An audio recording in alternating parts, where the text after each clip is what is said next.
할렐루야. 우리 옆 사람과 한번 인사하겠습니다. 메리 크리스마스.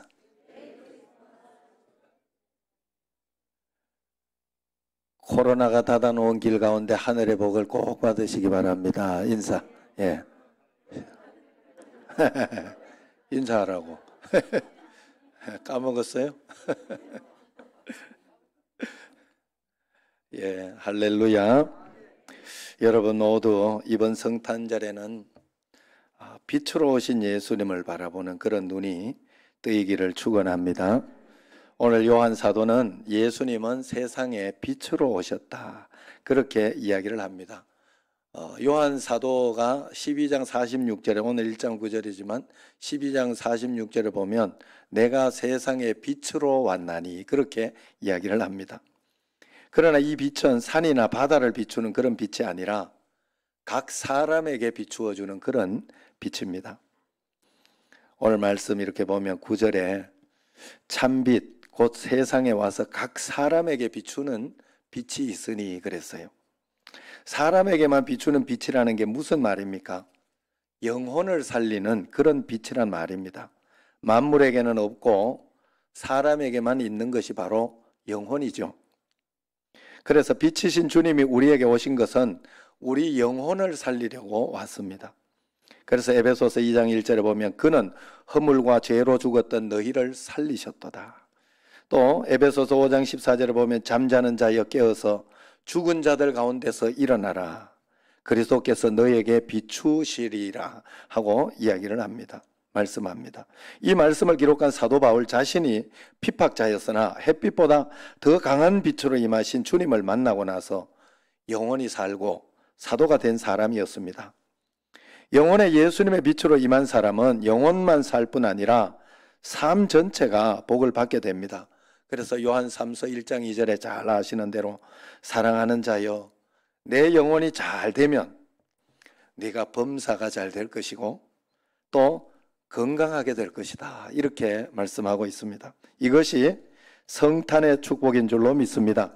영혼이 잘 돼서 범사도 잘 되고 육신도 건강해질 수 있기를 축원합니다. 주님이 우리의 빛으로 영혼에 비추면, 이 빛이 비치면 우리에게는 죄가 드러나게 되어 있습니다. 그래서 에베소서 5장 13절에 그러나 책망을 받는 모든 것은 빛으로 말미암아 드러나나니 드러나는 것마다 빛이니라. 책망을 받는 모든 것, 내 마음속에 자책이 되고 내가 왜 그랬을까, 회개가 되고 마음에 그런 마음이 들면 빛이 들어와서 그런 것이다, 깨닫게 된다면 빛이 와서 그런 것이다 라고 이야기해주고 있는 것입니다. 불가리아 대학 기숙사촌에서 교회를 개척하신 목사님, 선교사님 이야기예요. 이분이 아주 똑똑하고 성실한 불가리아 청년 한 사람이 교회에 나와서 그 성경 공부를 시켰는데 자신이 죄인임을 도저히 믿지 못하겠다고, 자기는 그런 마음이 안 든다고 이야기를 하더랍니다. 아직 주님을 빛으로 만나지 못해서 그렇죠. 그에게 이런 말을 해주었다고 해요. 이제 곧 당신이 지옥에 갈 죄인임을 알게 될 것입니다. 그때 그 마음에 나는 지옥 갈 죄인이구나 하는 마음이 딱 들면 깨닫기 바랍니다. 주님이 마음에 빛으로 임하셨음을 깨닫기 바랍니다. 이야기해 줬다고 합니다. 오늘 여러분 중에도 내가 지옥 갈 죄인임이 믿어지지 않는 사람이 있습니까? 이제 곧 여러분에게도 이제 계속 주님과 함께 동행하다 믿고 주님 앞에 나오다 보면 나는 지옥 갈 죄인이었구나 하는 것이 믿어지게 될 것입니다. 그때가 주님이 빛으로 내 마음에 임하셨구나 하는 것을 깨달으시기를 바랍니다. 사도 바울은 자신을 죄인들 중에 나는 괴수다, 그렇게 고백을 했어요. 그것도 사역 마지막에 그런 고백을 해요. 사역 마지막이라는 것은 이미 성자 반열에 거의 올라 있는 상황 속에서 나는 죄인 중에 괴수라, 이렇게 고백한 거예요. 왜냐하면 디모데전서 1장 15절에 그 말씀을 하잖아요. 디모데전서 후서는요, 사도 바울이 이제 죽을 때쯤 돼가지고 쓴 그 편지예요. 마지막에 쓴 편지예요. 그러니까 얼마나 성스럽고 거룩하고 얼마나 그런 상황에 있었겠느냐 하는 것입니다. 그런데 이처럼 사도 바울처럼 빛이신 예수님이 임하시면 가면 갈수록 내가 죄인임을 깨닫고 눈물의 사람이 됩니다. 그래서 이 자신을 자꾸 가면 갈수록 주장하고 그렇게 하지 않아요. 그래서 내가 죄인임을 깨닫게 됩니다. 그러나 그것이 감사한 일임을 또 하나 압니다. 빛이 비추었다는 증거이기 때문에 그래요. 내가 하나님의 은혜가 임해서 그래도 이런 마음이 드는구나 하는 것을 알게 되기 때문에 그래요. 그래서 빛이신 주님을 만난 사람에게는 애통함도 있지만 기쁨 또한 넘치게 되어 있어요. 예수님께서는 주님을 믿는 자는 더 이상 어두움에 거하지 않는다고 그렇게 말씀하셨어요. 그래서 요한복음 12장 46절에 나는 빛으로 세상에 왔나니 무릇 나를 믿는 자로 어둠에 거하지 않게 하려 함이라. 내가 정말 예수님을 믿고 예수님이 나와 함께 계시다는 것을 안다면 거짓말하는 것이나 아니면 다투는 것이나 화내는 것이나 이걸 계속할 수 없어요. 물론 당장 이렇게 싸우고 화내고 그럴 수는 있어요. 그런 실패나 그런 것들까지 이야기하는 건 아니에요. 그러나 그것이 계속 되어지면 빛으로 임하신 주님을 만나지 못한 거예요. 그러다가도 내가 잘못되었구나, 내가 과하다, 내가 정말 너무하다, 이런 마음이 이렇게 내 마음속에 들게 돼 있다고요. 그게 빛으로 오신 주님이 나와 함께 계시기 때문에 그런 거예요. 그 어둠에 거할 수가 없어요. 계속 음란함으로 살아갈 수가 없어요. 왜냐하면 자책이 되는 거예요. 나를 책망하는 거예요. 계속 이렇게 사기치면서 예수 믿을 수 없어요. 계속 거짓말하면서 이렇게 할 수가 없어요. 어둠에 거할 수가 없어요. 빛이 임했기 때문에 그래요. 우리에게는. 그래서 고린도후서 4장 6절에 보면 어두운데 빛이 비치리라 말씀하셨던 그 하나님께서 예수 그리스도 얼굴에 있는 하나님의 영광을 아는 빛을 우리 마음에 주셨느니라 하는 것입니다. 어둠에 거하지 않는다는 말은 은밀한 죄를 짓지 않는다는 말도 되고 기쁨이 충만한 사람이 된다는 의미이기도 하지요. 두 가지가 다 있죠. 하나는 밝으니까.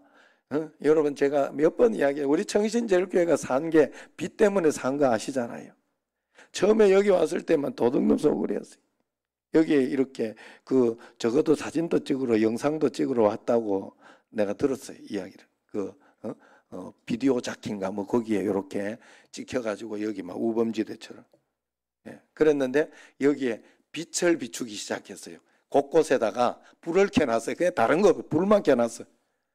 싹 없어진 거예요. 왜냐하면 그 불 켜놓은 데서 그렇게 하지 못해요. 사람들이. 나쁜 짓을. 거기에 똥 누고 막 그런 거 못해. 등. 아시죠? 빛이 있는 데서 그렇게 못해요. 또한 어두움을 못한다는 소리가 되고 빛이 있다는 것은 내게 기쁨이 있다는 거예요. 삶의 희망이 있다는 거예요. 삶에 어떤 소망이 막 생긴다는 거예요. 이게 내게 빛이 임했다는 겁니다. 예수님을 믿는데 맨날 그냥 아주 죽을 것 같고 맨날 우울하고 막 이러면 빛이신 예수님이 싹 소멸되어 있는 거예요. 그래서 그 주님을 찾아야 돼요. 하나님 주님 도와주세요. 기도합니다. 도와주세요 하면 빛이신 주님께서 내 마음에 싹 임해서 역사가 분명히 일어나는 거예요. 그래서 오순절 마가 다락방에 성령의 빛이 임했을 때, 성령이 임했을 때 성도들이 크게 기뻐하였다 하죠. 날마다 마음을 같이하여 성전에 모이기를 힘쓰고 집에서 떡을 떼며 기쁨과 순전한 마음으로 음식을 먹고, 기쁨과 순전한 마음. 빌립이 사마리아 성에 가서 전도를 하였을 때 그 성에서도 큰 기쁨이 있었더라 이야기를 합니다. 사도행전 8장 8절. 사도 바울이 비시디 안디옥에 가서 전도하다가 쫓겨날 때도 기쁨이 충만했다 그래요. 제자들은 기쁨과 성령이 충만하니라. 사도행전 13장 52절. 사도 바울은 감옥에서 고난과 능욕을 당하였으나 기뻐하라 그랬어요. 빌립보서 2장 18절에 이와 같이 감옥에서 쓴 편지잖아요. 너희도 기뻐하고 나와 함께 기뻐하라 그랬어요. 주 안에서 항상 기뻐하라. 내가 다시 말하노니 기뻐하라. 감옥에서 뭐 기뻐할 일이 있겠나 하는데 감옥에서도 사도 바울은 기쁨이 충만했던 것입니다. 하나님의 영광을 보게 되면 어떤 형편과 처지에서도 기쁨이 충만하게 됩니다. C.S. 루이스라는 그 나니아 연대기라고 영화도 3편까지 나왔죠. 그게 기독교 영화예요. 여러분 아셔야 돼요. 기독교 글이에요. 거기에서 사자가 막 나와가지고 이렇게 하는 게 그 사자가 예수님을 상징하는 거예요. 그래서 그렇게 영화를 다시 보면 요게 보여요. 어떻게 요걸 구원시키고 이렇게 하려고 하는 거구나. 그런 내용으로 소설화 해놓은 거예요. 그래서 그렇게 해놓은 거기 때문에 그 C.S. 루이스가 천국과 지옥의 이혼이라는 작품에서 천국문에 서 있는 수위를 소개하고 있습니다. 이 수위는 천국에 오는 사람들에게 한 가지 질문만 딱 한다고 해요. 거기에서 당신은 예수를 알게 됨으로써 참을 수 없는 기쁨을 가지고 있습니까? 이것만 묻는데요. 여러분도 대답할 준비를 하고 있어야 되겠죠. 이렇게 빛이신 주님을 영접한 사람은 그 자신도 사람들에게 또한 빛을 받았기 때문에 빛을 드러내게 되어 있습니다. 반드시 그러게 되어 있어요. 그래서 햇빛보다 더 밝은 빛이 우리 안에만 머물 수 없기 때문에 그렇습니다. 그래서 사도 바울은 우리를 빛의 자녀라 그렇게 했어요. 에베소서 5장 8절 너희가 전에는 어두움이더니 예수 믿기 전에는 어두움이더니 늘 짜증스럽고 힘들고 우울하고 기분 나쁘고 속상하고 이런 것만 있더니 이제는 주 안에서 빛이라 빛의 자녀들처럼 행하라 그랬어요. 그것은 사람들의 눈에 빛처럼 느껴지는 삶을 산다는 거예요. 그래서 마태복음 5장 16절에 이같이 너희 빛이 사람 앞에 비치게 하여 그들로 너희 착한 행실을 보고 하늘에 계신 너희 아버지께 영광을 돌리게 하라 그렇게 이야기합니다. 알렌 크라이더의 회심의 변질이라는 책을 보면 초대교회는 신자가 되기가 예수 믿기가 굉장히 어려웠어요. 재산도 세상 지위도 다 잃게 되고 목숨까지 내놓아야 하는 처지가 됩니다. 그런데도 신자가 되겠다고 하는 사람이 많았기 때문에 혹시 또 그걸 내놓고도 내부 침입자는 아닌지 의심부터 받아야 했고 회심의 확인을 받기 위해서 훈련 검증 절차가 초대교회는 3년이나 되었다고 그래요. 그 검증을 마치고 나서 진정 거듭난 자의 삶을 살게 되었는지를 확인하고 난 뒤에 이제 받아들인다는 거예요. 거룩한 사람이 됐는지 가난한 자를 돌보고 있는지 병든 자를 방문하고 나그네를 대접하고 있는지 원수를 용서했는지 가족과 친구 이웃에게 확인하는 것이었다 하는 겁니다. 이렇게 예수 믿는 것이 힘들면 누가 믿을까 싶을 정도였습니다. 그런데 갈수록 기독교인이 늘어만 갔다는 거예요. 4세기 초까지 기독교인 수는 폭발적 성장을 이루었죠. 도대체 재산, 지위, 생명 그 모든 것을 잃는 위험한 일임을 알면서도 그들은 하나님께로 이끈 그리스도의 매력은 무엇이었을까? 그것은 바로 그들이 정말로 예수 믿는 삶, 거룩한 삶, 용서와 사랑의 삶을 살았기 때문에 그래요. 그 기쁨과 감격을 가지고 사는 거예요. 여러분 더 큰 기쁨이 있으면 작은 기쁨은 버리게 돼 있습니다. 그러나 또한 그리스도인의 전도는 말이 아니라 구별된 삶으로 되어져야 한다는 그런 의미이기도 합니다. 초대교회 예비 신자들을 위한 교훈서였던 키프리안의 저서 퀴리누스에게를 보면 이런 이야기가 나요. 여러분의 빛을 사람들에게 비추십시오. 우리는 말이 아니라 행동으로 말해야 합니다 라고 이야기했습니다. 그래서 성 프란시스는 이렇게 이야기를 했죠. 항상 복음을 전하십시오. 그러나 필요할 때만 말을 사용하십시오 라고 했어요. 세상 사람들이 전도를 싫어하는 것이 아닙니다. 진정한 전도자가 오기를 기다리고 있는 것입니다. 자신들에게 빛이신 주님을 만나게 해줄 전도자를 간절히 기다리고 있는 것입니다. 이런 사람이 되는 것이 성탄절의 은혜요 기쁨인 줄로 믿습니다. 처음에는 너희는 거룩하라 하는 하나님의 명령은 내게 너무 무겁고 부담스러운 말씀이었습니다. 몇 번이나 여러 번 말씀드렸죠. 안 되는 겁니다. 거룩하려고 애를 쓰면 애를 쓸수록 더 실패를 합니다. 그리고 더 중독 증세나 이런 것들이 이렇게 늘어나게 되는 거죠. 죄짓지 마라, 거룩하라 그 명령하신 것만 아니었죠. 그런데 이러한 것들이 어떻게 해결되었느냐? 성경을 보면 거룩하라, 죄짓지 마라 하는 이런 것은 더 힘으로 하는 것이 아니다라고 성경은 가르쳐주고 있어요. 주님이 친히 우리 안에 오셔서 우리를 거룩하게 해주신다는 말이에요. 그래서 고린도전서 1장 30절에 보면 너희는 하나님으로부터 나서 그리스도 예수 안에 있고 예수는 하나님으로부터 나와서 우리에게 지혜와 의로움과 거룩함과 구원함이 되셨으니 그랬어요. 이 복음을 깨달은 후에 거룩한 명령은 내가 부담이 아니구나. 나는 주님만 따라가다가 보면 실패하면 또 회개하고 다시 시작하고 또 실패하면 또 회개하고 다시 시작하고 그러면서 주님 안에만 이렇게 머물러 있으면 언젠가는 하나님께서 나를 거룩하게 만들어 주는 거구나 하는 것을 깨닫게 된 것입니다. 그래서 낙심하지 않고 거룩한 삶을 살기로 용기를 잃지 않았어요. 그래서 잘못하는 거에 대해서 저는 그렇게 이렇게 이야기를 하지 않아요. 우리 집에 자녀들이 그 소리는 꼭 해요. 아버지가 참 나는 우리 집에 좋았던 게 하나 있다 그래요. 우리 집 아들이 늘 하는 소리. 좋았던 게 하나 있다. 뭐냐 이렇게 이야기를 하면 우리 아빠는 잘못한 거 가지고 계속 이야기하지는 않는다. 항상 다시 시작하라고 기회를 줬다. 그래서 항상 그 기회를 가지고 시작할 수 있었으니 그래서 그나마 내가 보기에는 그래도 사회생활 하는데 칭찬도 받고 그러는 것 같아요. 감사하더라고. 내가 요번에도 이렇게 보니까 회사 가서도 잘 하는 것 같아서 고맙더라고.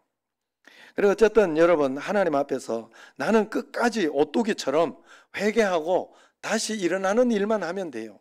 그거가 내가 할 거예요. 여러분 내가 몇 번 말씀드렸죠?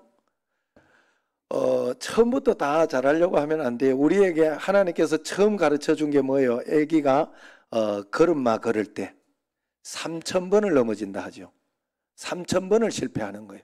그리고 나서 걸음마를 걷는 거예요. 그걸 하셔야 돼요. 처음부터 걸음마 딱딱 걷지 않아요. 그러나 넘어질 때도 박수를 쳐주는. 아이고 잘한다. 아이고 잘한다. 고개를 이렇게 하는 거 이것만 해도 그죠?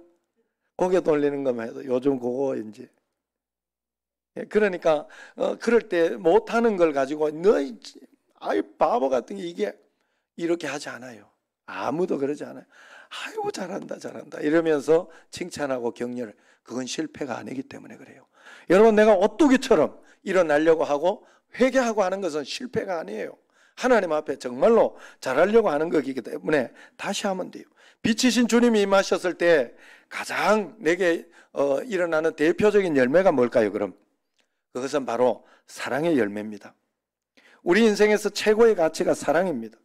하나님을 사랑하고 이웃을 사랑하며 사는 것이 인생의 최고의 가치입니다. 그래서 하나님께서는 우리가 저절로 하나님을 사랑하게 만들지 않았어요. 우리에게는 하나님을 거부하고 마귀를 택할 자유까지 주셨어요. 왜 그렇게 하셨을까? 진정한 사랑을 하려면 반드시 자유가 있어야 하기 때문에 그래요.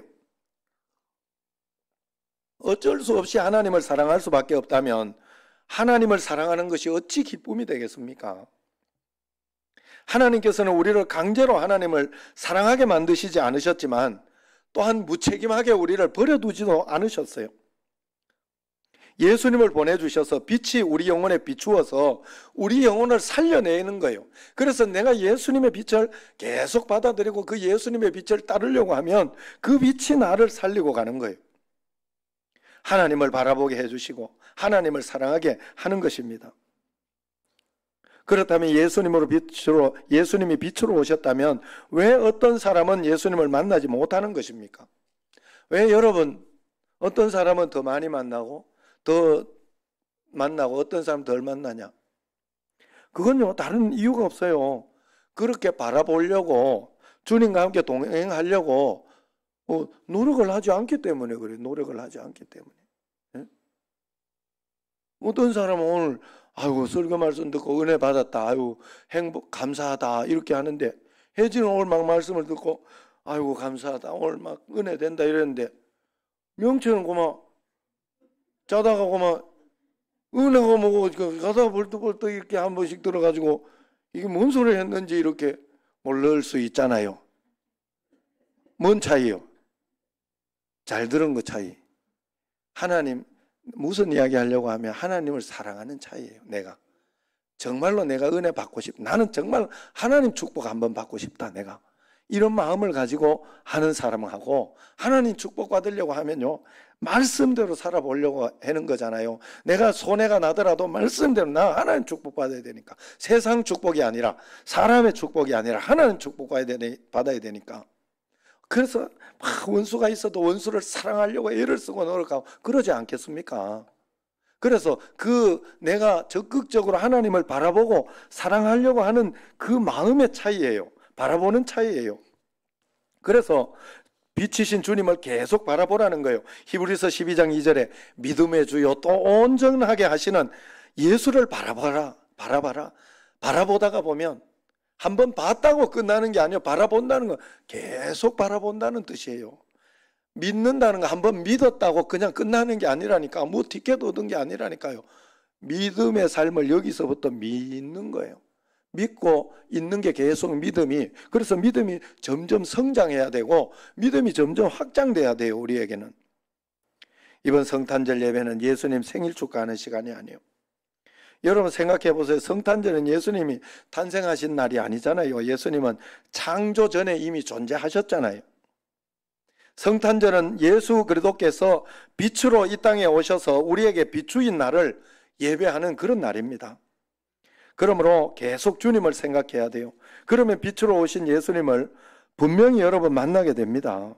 다니엘 김 선교사가 설교 중에 이런 이야기를 했어요. 저번에도 한번 했는데 사랑에 빠진 친구 이야기를 했어요. 그 친구가 고민을 하더랍니다. 나 사랑에 빠진 것 같다. 그런데 나 큰일 났어. 나 인터넷 음란물 중독이야. 나같이 더러운 놈이 그녀에게 프로포즈 해도 될까? 그러면서 고민을 하더래요. 그래서 함께 존경하는 교수님을 찾아갔더니 교수님이 건면하기를 너가 인터넷 중독 끊으려고 하지 말고 네가 사랑하게 된 그 자매를 온 마음으로 더 사랑하려고 해봐라.